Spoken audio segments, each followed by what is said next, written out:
tuned for that.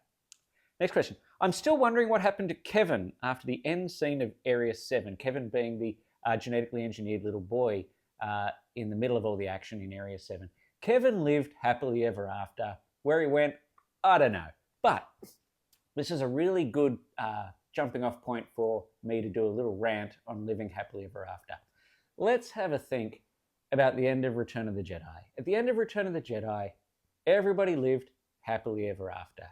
But then when Star Wars decided to make the final trilogy, episodes 7, 8, 9, Han and Leia are now broken up, they're estranged, their son has become a emo Darth Vader fanboy, and they're generally miserable.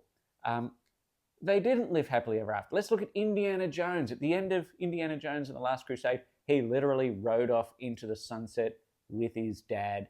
He was going off to live happily ever after. By this last Indiana Jones movie, Dial of Destiny, he's a cranky old man living in an apartment in New York. I think it's okay for characters to live happily ever after. I know we live in a corporatized Hollywood, and this is something I deal with on a weekly basis living here in Los Angeles. But sometimes you got to let these characters live happily ever after. I know it might seem like a good money grab, but no, sometimes the story just ends and you have to let it end.